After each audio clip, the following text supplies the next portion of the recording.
Hill training can improve runners immensely. There's no more rewarding way than training on hills. So we do three things on hills. We do one thing, running up steep hills and stairs.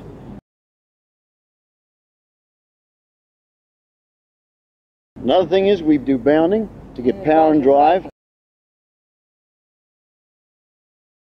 And we do bouncing or springing up and down like a ballet dancer to get ankle flexibility and power. In steep hill running, the idea is to bring up the knees horizontal to more or less level ground and to drive off the back leg. And because you're running up a hill, it means you've got to keep your hips forward. And this will strengthen all the upper leg and thigh muscles. The idea is not to run fast up the hill, just fast enough to keep your forward momentum going and to feel resistance on the leg muscles. So you get leg speed and stride length by lifting your knee. Now this means you've got to be very strong in the upper legs, upper thigh muscles. And there are very, very few runners who can run a whole race or run right through a race without the knees starting to go down. Therefore they're losing their stride length and stride speed. In other words, they start to get a neuromuscular breakdown, right? So by making this area very strong and overcoming muscular viscosity, in other words, making the muscles loose and fast moving, we can increase the leg speed and we can get a better running technique. So by running up steep hills or stairs, doing this way, we start to get very, very strong in the upper leg muscles and the thigh muscles, and consequently progressively develop the muscle fiber, both white and red muscle fiber. We don't sprint up a hill. We're not trying to make it a hard anaerobic workout.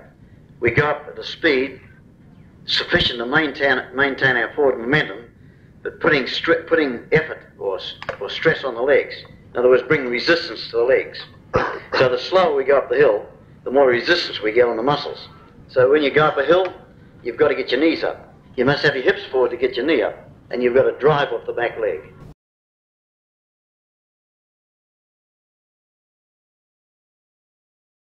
Hill bounding is designed to get long bounding strides, driving hard at the back leg to get full drive and power, bringing the knee up high in front to eliminate the possibility of running along with your legs bent. It helps to overcome that problem. So you get more power and drive in the stride, and it increases your speed. Yeah. A lot of people run, they squat. They never straighten their knees.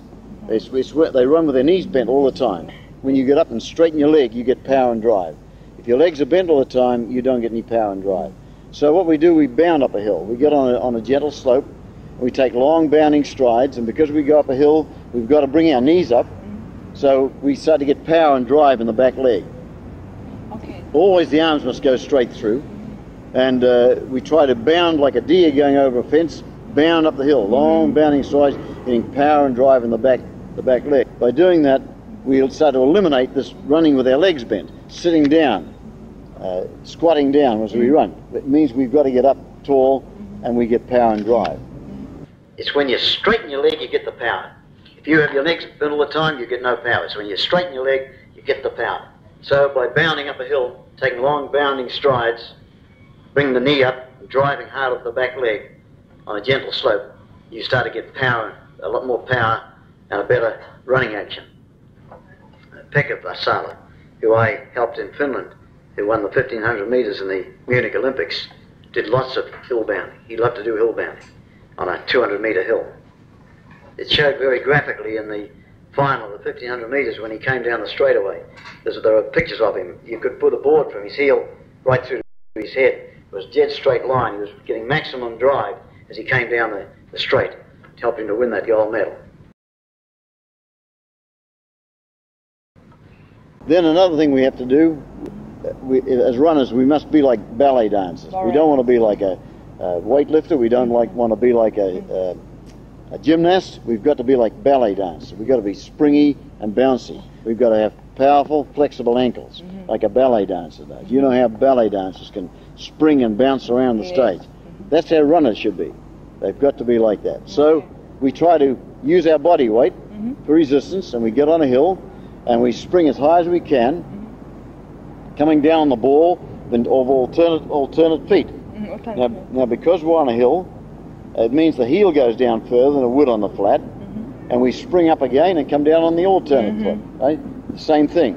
And this extends all the muscles and sinews in the fronts and the backs of the legs.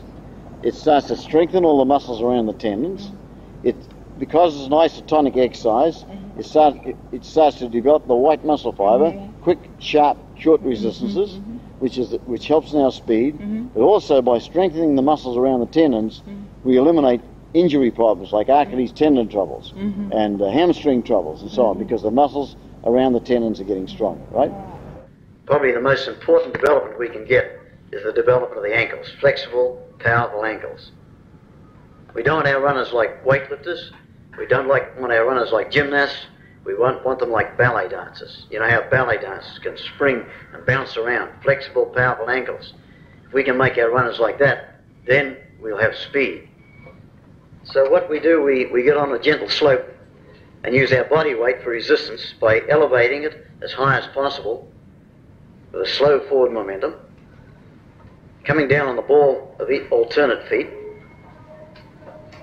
which in turn, being on a hill, gives us an extension to an extreme of the ankles, both up and down, which in turn extends both the muscles and sinews in the fronts and the backs of the legs,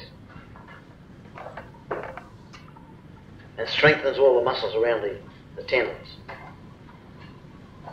eliminating the possibility of tendonitis. I never ever had an athlete with Achilles tendon or hamstring troubles, because training on hills you get a nice balance in the resistance on muscle groups, and therefore you don't have any problems.